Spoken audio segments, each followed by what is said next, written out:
So for this week's What to Watch Wednesday, take a look at this video. It's a little bit long about small acts of kindness. I love this story. Take a look.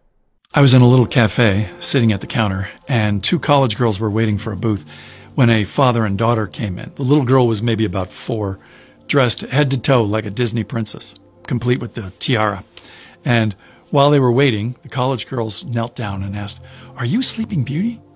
And the little girl very shyly nodded, and they said, "May we have your autograph?" And they pulled out a notebook, and she gave them both a flourish with the pen. And when a booth finally did open up, the girls insisted that the father and daughter take it. And then the only open seats were at the counter next to me, and so the gals took those, and I remarked to them what a sweet thing that was to do, the autograph and letting the father and daughter have the booth. And one of the gals said in an Italian accent, "My grandfather would have wanted me to do that."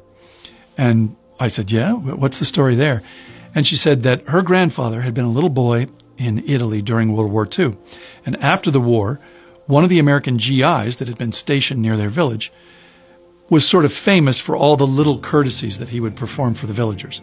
Little favors and little gifts and little fixes to things. And he just left a smile wherever he went. And they nicknamed him Rino, which I guess was short for rhinoceros, because not only was he stocky, but he had a very big nose. And anyway, she said that after the war in Italy, a lot of scores got settled between civilians, sometimes political, sometimes personal. And her grandfather's family had been on the receiving end of some armed men who'd come about some old vendetta, and that the only thing standing between the family and these armed men was the American GI. Now, normally the villagers might have minded their own business, but the young Rino had become so popular with the town that they formed a wall around him as he protected the family. And I guess this had the effect of making it look like the family was under the protection of both the U.S. Army and the entire village.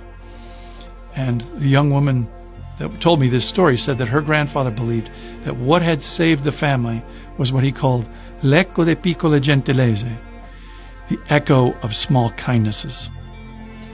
And that when she was in America, her grandfather said she should never leave a room without leaving behind a smile.